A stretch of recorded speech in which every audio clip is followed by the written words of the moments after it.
Deus Todo-Poderoso, Senhor eterno, maravilhoso, de glória, de poder, de graça, Senhor de compaixão, de misericórdia. Iniciando esta oração, Senhor, eu quero pedir perdão. Perdão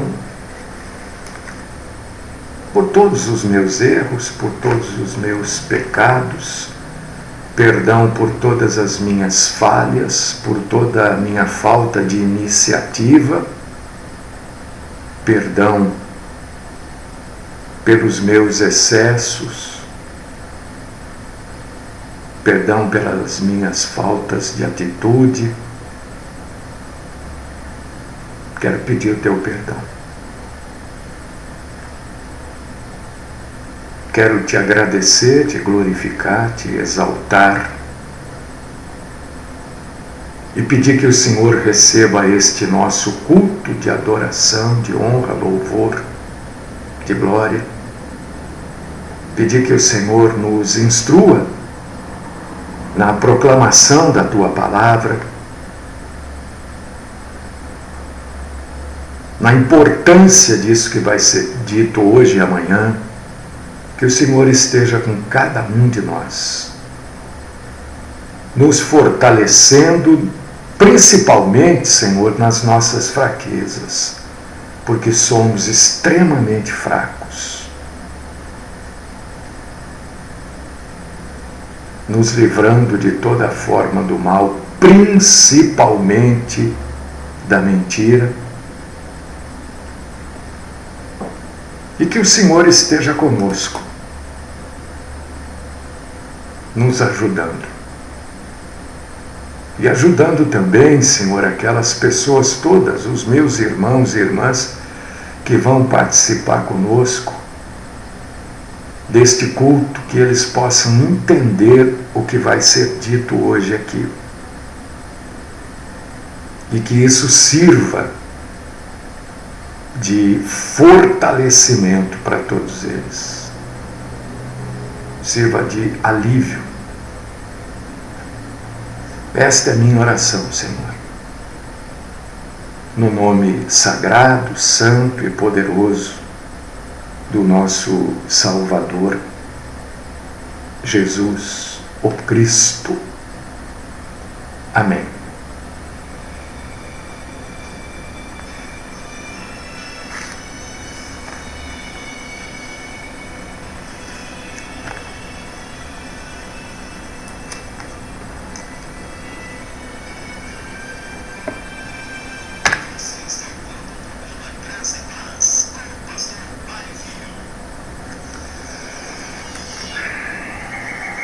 Vamos lá, né? Vamos trabalhar então. Irmãos, abram as suas Bíblias. Quem está pelo Facebook já sabe aí do que nós vamos falar. Nós vamos falar do maior de todos os sinais, né? E é uma constatação bíblica, é um estudo de uma constatação bíblica, e é maravilhoso, é tremendo. Isso dá um grande alívio para a gente, viu? Dá um grande alívio. Abre aí no Evangelho de Lucas, capítulo 21, versículo 28.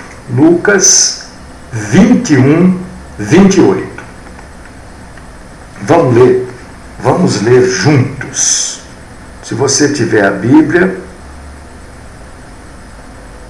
leia comigo. Se você não puder ler, ouça, eu vou ler. A Bíblia diz que a fé vem de ouvir a palavra de Cristo. Olha o que está escrito em Lucas 21, 28. É Jesus falando dele mesmo. Ora, quando estas coisas começarem a acontecer, olhai para cima e levantai as vossas cabeças, porque a vossa redenção está próxima.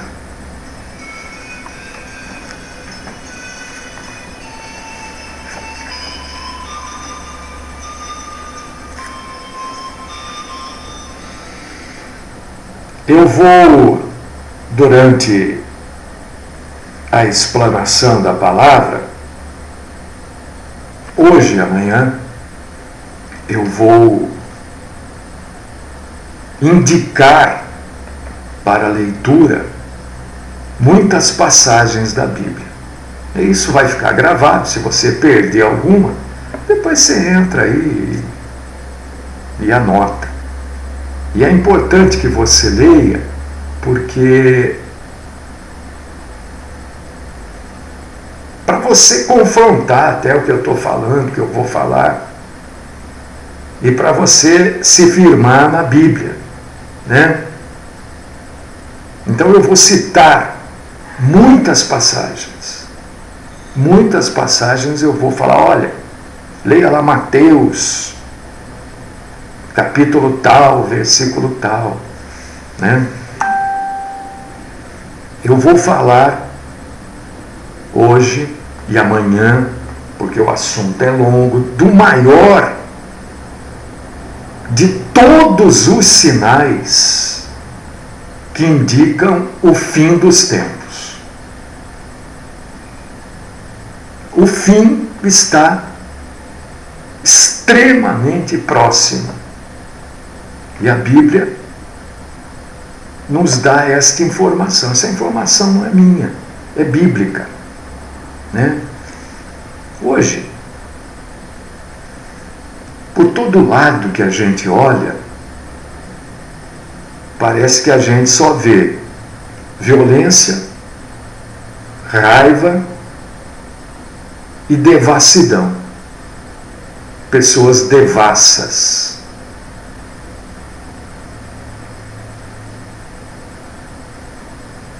É crime para tudo quanto é lado, né? E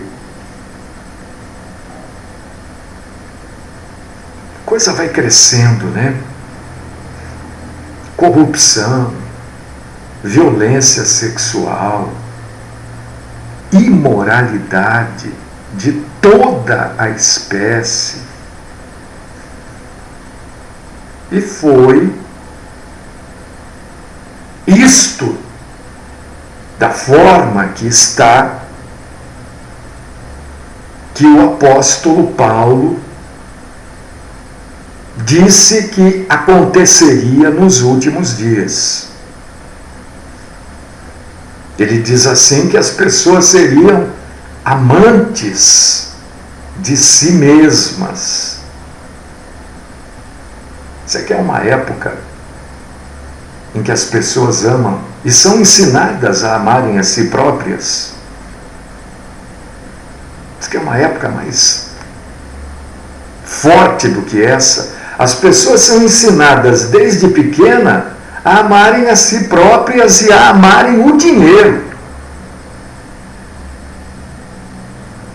O apóstolo Paulo diz que as pessoas seriam arrogantes, orgulhosas, escarnecedoras, desobedientes, ingratas, sem amor e implacáveis.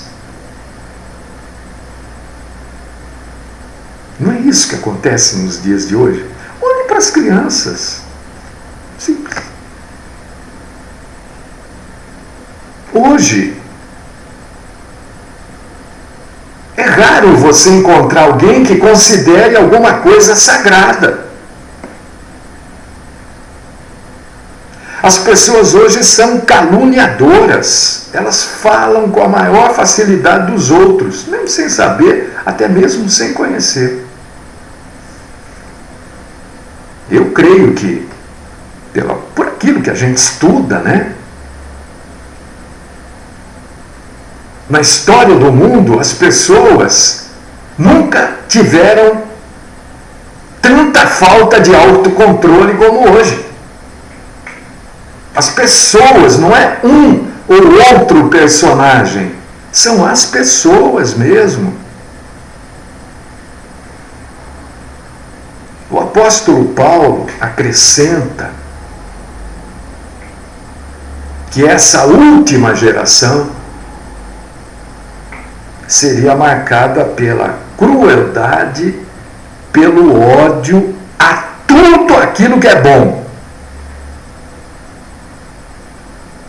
pela traição, pela imprudência, e esta última geração seria marcada por pessoas inchadas pelo orgulho.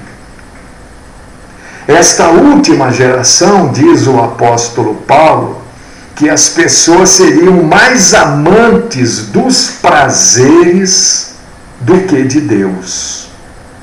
Você vai ler lá em 2 Timóteo, capítulo 3, versículos do 2 até o 5. E esse comportamento descrito pelo apóstolo Paulo para esta última geração é exatamente o que a gente encontra à nossa volta. Então não é surpresa que o mundo está próximo do fim.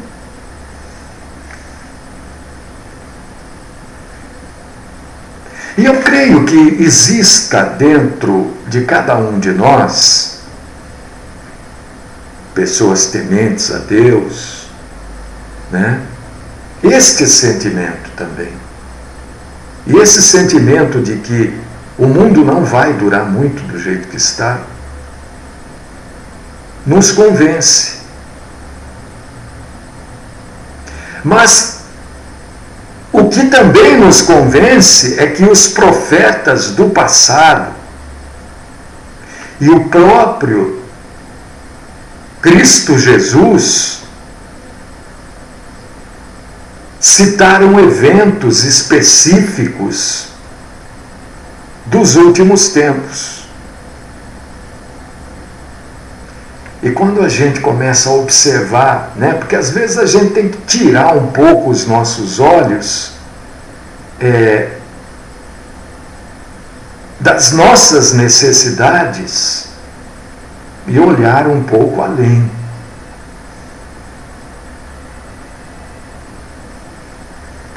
Nunca, em época nenhuma, o Evangelho foi tão pregado como está sendo nesta geração. Então, aquilo que diz em Mateus, capítulo 24, versículo 14, que o Evangelho seria pregado aos confins da terra, já aconteceu. Você acha que falta acontecer? Não, já aconteceu. Todos os lugares o Evangelho chegou ou chega. Nunca na história do mundo o homem se deslocou ou se desloca de uma maneira tão rápida. Irmã, nunca. E nunca na história do mundo o homem teve o conhecimento, a ciência que tem hoje. E este é um sinal do fim dos tempos. É só você ler lá Daniel, capítulo 12, versículo 4.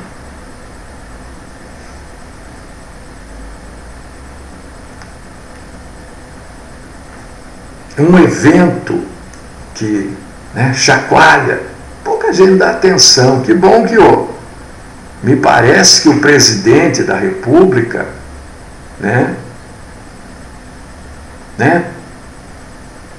como eu diria, se ligou nisso.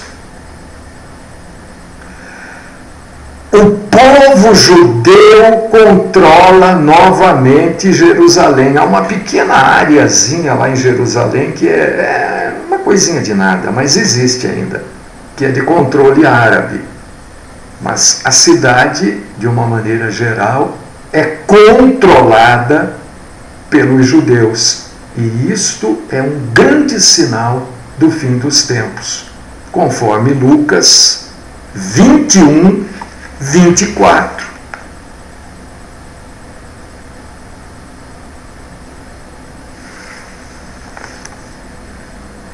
E estes são apenas alguns sinais, mas sinais fortes, de que o fim dos tempos pode acontecer a qualquer instante.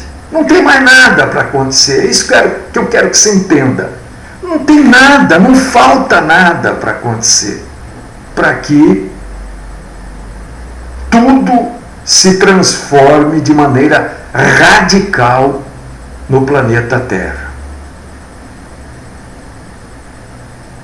Jesus falou, né? Olha, quando vocês virem estas coisas acontecerem, estas coisas, que coisas você acha que seriam? São estas coisas. Vocês olhem para cima, porque a sua redenção está próxima. Isso quer dizer que quando todos estes sinais que eu acabei de citar aqui se alinham, se agrupam, é razão suficiente para a gente crer que a volta do Messias, Jesus, está muito próxima. Muito próxima. Mas eu falei para vocês, e o título é exatamente esse, né? O maior de todos os sinais. Qual que é esse maior de todos os sinais? Que vai anunciar, que anuncia a volta de Jesus, o regresso de Jesus. O maior de todos os sinais, meu irmão, minha irmã, aconteceu, vai completar aí aniversário dia 14. Sexta-feira, quando nós teremos aqui a programação de perguntas e respostas, vai completar aniversário disso. Este é o maior sinal de todos os tempos de que Jesus está voltando, vai voltar. E aquilo pode ser hoje, pode ser amanhã, pode ser qualquer dia. Não falta nada. O que faltava aconteceu no dia 14 de maio de 1948. É Israel se tornar uma nação. E como nação, ela pôde e pode e está recebendo de volta os judeus. E Deus disse que isso iria acontecer nos últimos dias. Mas não só, é claro que Deus falou, é algo fundamental. Mas se Israel não tivesse se tornado uma nação em 14 de maio de 1948, se isso não tivesse acontecido, a tribulação não teria como ocorrer. Porque um evento depende do outro. Então, isso que você ouve tocar aí, meu irmão, olha, minha irmã, você sabe quem fica ligando aqui?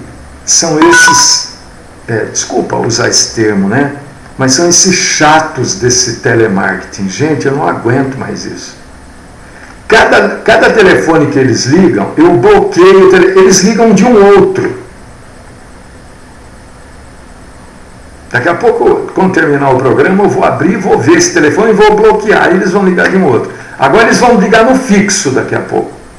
É uma coisa desagradável ao extremo. Bom, enfim.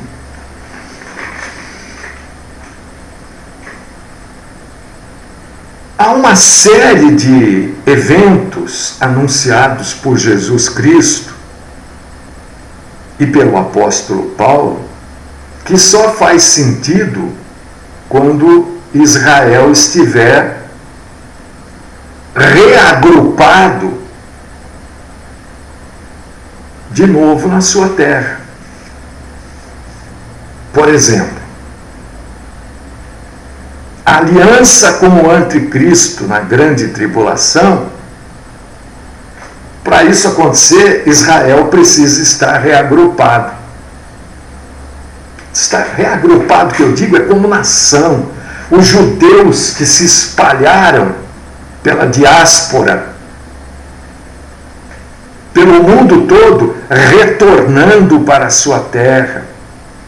Isso, esta aliança com o anticristo, que vai acontecer na grande tribulação, que Daniel fala no capítulo 9, versículo 27, só é possível se Israel for um país, e já é. Aliás, o voto de Minerva foi dado por um brasileiro.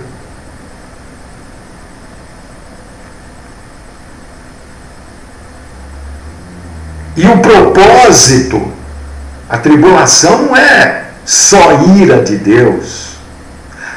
A tribulação é o propósito de Deus para cumprir as suas promessas com relação à nação de Israel. Daniel 9, 24. Então, para isso acontecer, Israel tinha que existir como Estado, como país, antes da tribulação, antes do arrebatamento da igreja.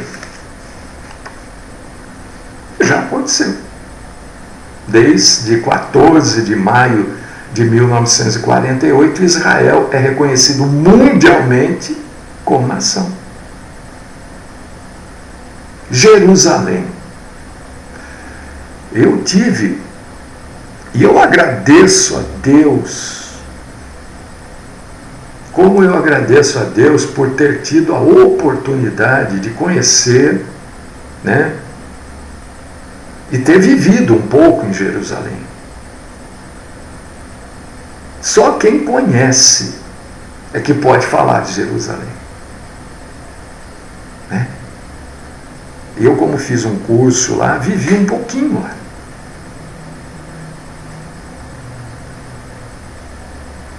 Jesus disse, em Lucas 21, 24, que os judeus perderiam o controle sobre Jerusalém durante algum longo tempo, mas que depois voltariam a recuperar esse controle.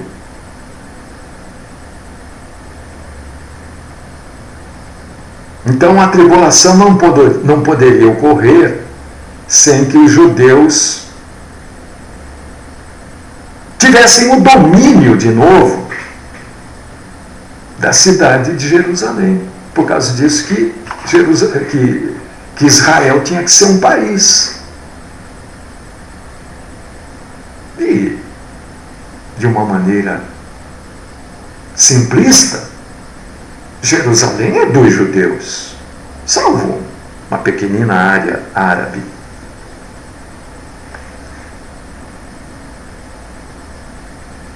As profecias, quando falam do arrebatamento, dos últimos tempos, elas falam em Ezequiel 38, Ezequiel 39, que haverá uma invasão de Israel. Depois que o Senhor tiver trazido de volta para a sua terra o povo que estava, né, disperso pelo mundo todo, haveria isto está em Ezequiel 38:8, haveria uma enorme coligação de exércitos para invadir Israel. E isso não poderia ocorrer sem que Israel existisse como país com uma área delimitada. Ele existe, tem uma área delimitada. Agora pode ocorrer. Antes não poderia ocorrer.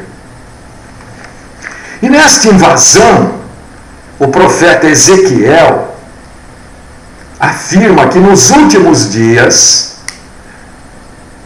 olha, entenda que os últimos dias começam a contar, eles se iniciam a partir de Jesus. E o profeta Ezequiel, no capítulo 37, versículo 10, diz que nos últimos dias um exército sobremodo numeroso iria cercar Israel. E Zacarias, capítulo 12, versículo 6, diz o seguinte, eu vou ler exatamente o que está na Bíblia, que Israel será como uma tocha entre espigas, devorando todos os povos em redor.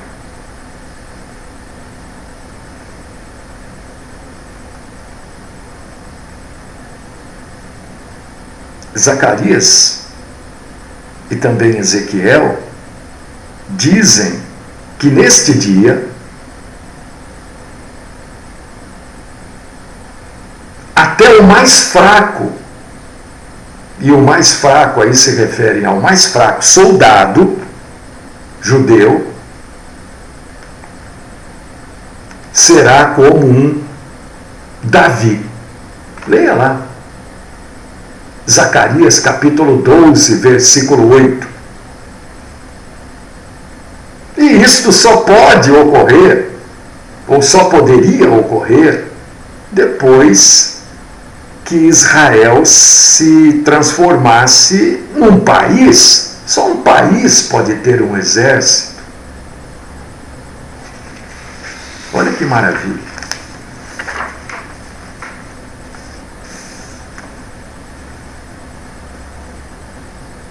Quando a gente estuda o livro do Apocalipse, e a gente, antes de estudar o livro do Apocalipse, a gente deve, né?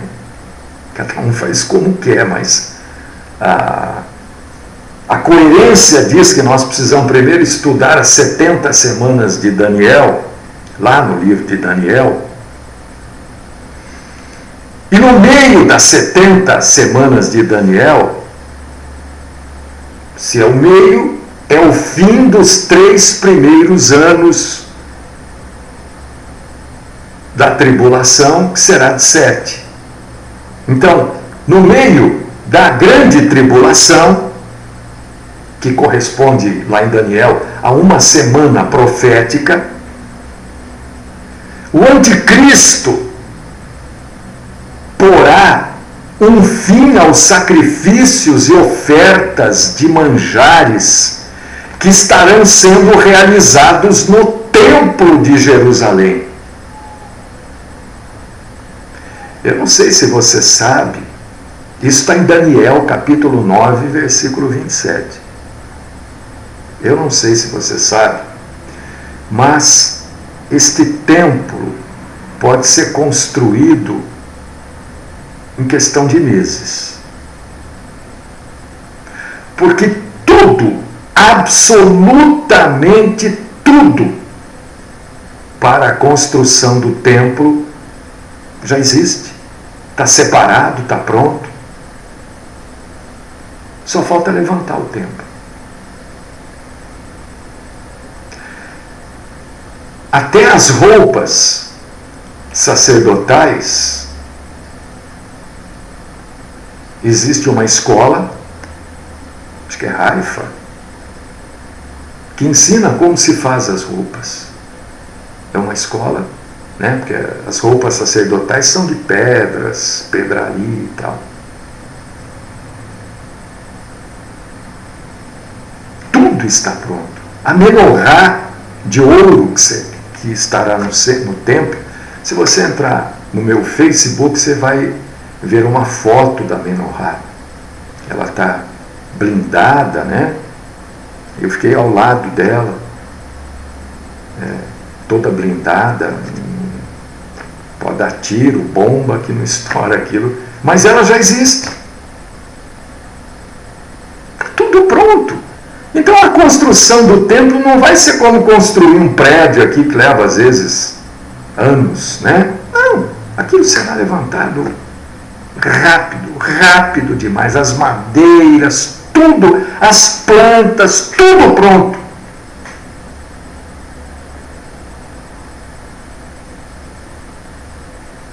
E Daniel diz que o anticristo irá se sentar no templo, né? E Paulo também fala isso, se proclamando, se autoproclamando como Deus.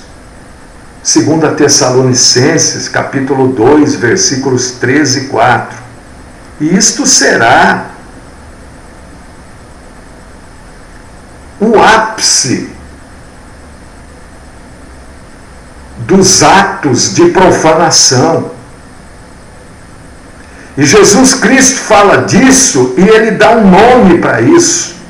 Jesus denominou esta situação futura, num futuro muito próximo. Jesus falou que isso vai chamar a abominação da desolação, lá em Mateus capítulo 24, versículo 15.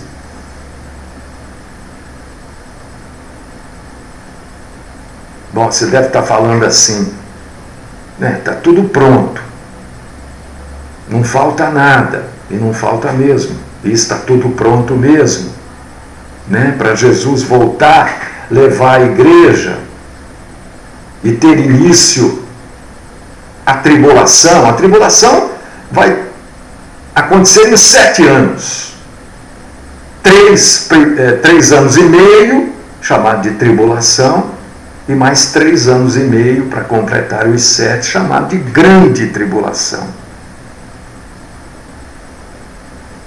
Então o templo precisará ser construído. E eu falei para vocês agora há pouco que esse templo é questão de meses, viu gente, para se construir o templo. Pode ter certeza disso. Nós não vamos estar aqui para ver, se Deus assim usar de compaixão para com a gente. Esse templo, que foi destruído pelas legiões romanas no ano 70 depois de Cristo, quando o templo Jesus olha para o templo e diz: não ficará pedra sobre pedra, né? E o que sobrou daquele templo é um pedacinho de muro reformado e reformado e reformado, né? Restaurado, restaurado e restaurado. E é ali que vai se construir o templo. Mas isso só poderia acontecer, né, depois que o povo judeu retornasse para a sua terra e que tivesse Jerusalém sob seu controle, o que já aconteceu.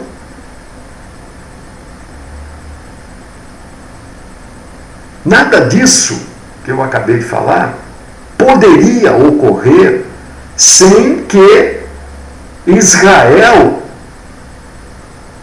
esteja na sua terra e seja de novo um Estado, uma nação. Mas diz que Israel é muito importante. Por causa disso, meu irmão, minha irmã, que os judeus estão trabalhando junto ao mundo para levar a capital para Jerusalém. A capital é Tel Aviv. Capital financeira, a capital é Tel Aviv. Mas o problema de levar a capital para Jerusalém é que eu falei para vocês que um pedacinho de Jerusalém é comandado pelos árabes. E os árabes também querem Jerusalém. A briga toda é por causa da cidade.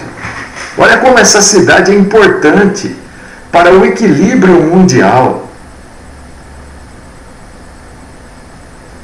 E se a capital for levada para Jerusalém, reconhece-se a propriedade dela somente para os judeus. Entendeu, irmão? Entendeu, irmã? Porque é importante esta posição, por exemplo, que o governo brasileiro está tendo, dizendo assim, olha, nós vamos abrir um escritório lá em Jerusalém. Já é o início. Né? É importante, é bíblico. É bíblico que Jerusalém seja o centro, a capital.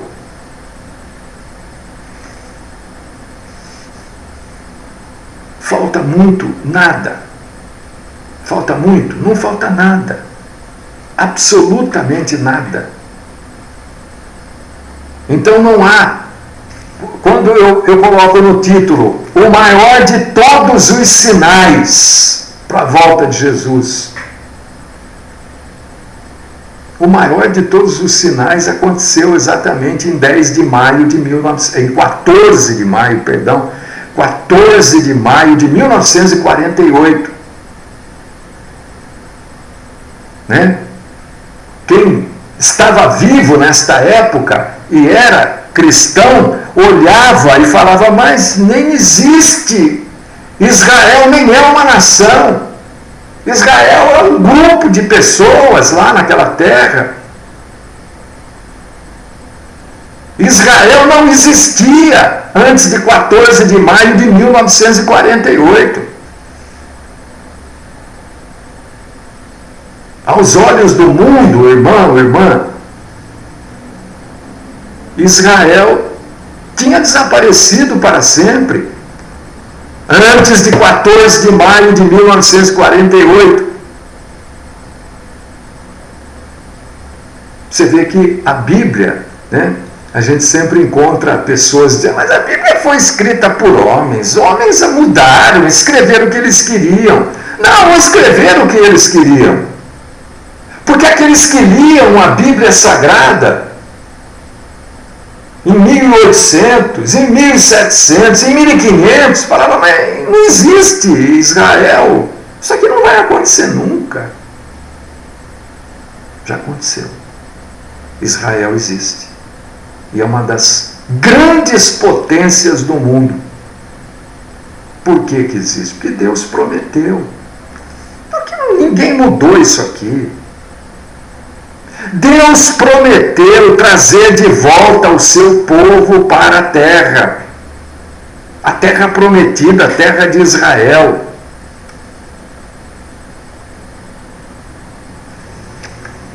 Então, quando você lê a Bíblia e você vê coisas que você fala, não vai acontecer, acontece. Acontece porque se está na Bíblia, vai acontecer. Você pode até não ver acontecer, né? Quem? Bartolomeu Guimarães, né? Ele não viu isso acontecer, ele morreu. Joaquim José da Silva Xavier não viu isso acontecer, ele morreu. José Bonifácio não viu acontecer, morreu. Mas aconteceu. Não é porque ele não viu que não aconteceu. Aconteceu. Então, Israel ser novamente um país era o que faltava para a volta de Jesus. Porque você vê que depois, no início da tribulação, tudo vai acontecer em Jerusalém, em Israel. Não é o mundo. O mundo vai passar por coisas, mas os acontecimentos centrais da tribulação e da grande tribulação vão se desenrolar, meu irmão, minha irmã, em Jerusalém. Era isso, esse é o grande sinal que faltava. Não falta mais nada.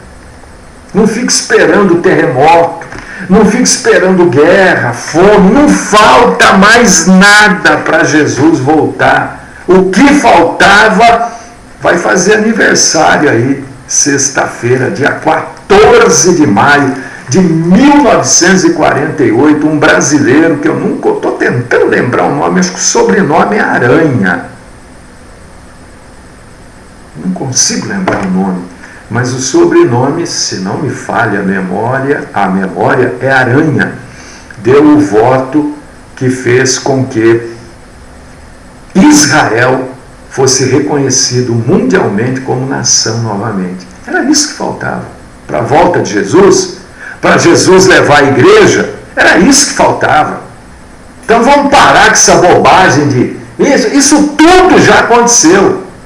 Isso tudo acontece todos os dias. Guerra, fome, maldade. Isso tudo que o apóstolo Paulo coloca em pauta acontece todos os dias. O evento mundial que faltava era Israel ser novamente nação e o povo, Israel é nação, João Graça Aranha. Obrigado, irmão Getúlio. Ô, querido, muito obrigado. O brasileiro que deu o voto lá de Minerva para que Israel se tornasse novamente nação foi João Graça Aranha. Obrigado, irmão Getúlio. Viu? Não falta mais nada. Você está esperando o quê? Não falta mais nada. Fica esperando mais nada, não. Amanhã eu vou trazer a segunda parte e última desse estudo, que meu irmão, é maravilhoso. Você vai ver as coisas tão claras, né? A partir dessa segunda parte desse estudo, segunda e última parte, né? É um resumo, é claro. Mas não perca a programação de amanhã. Eu sei que é difícil, às vezes, a gente se programar para ver, ouvir alguma coisa, mas se programe para você acompanhar a programação de amanhã, porque vale a pena você ter também, né, conhecimento das coisas que podem acontecer a qualquer momento. Você pode estar dormindo e acordar no céu, arrebatado. Ou você pode estar dormindo e acordar sem ninguém do seu lado, casa vazia, gritaria na rua, porque o arrebatamento vai ser assim. Mas amanhã nós vamos falar disso. Nosso tempo hoje está esgotado. Então vamos orar e glorificar a Deus, porque cada letra escrita aqui vai se cumprir. E nós adoramos e glorificamos Deus, porque Ele é fiel. Nós não somos, mas Ele é.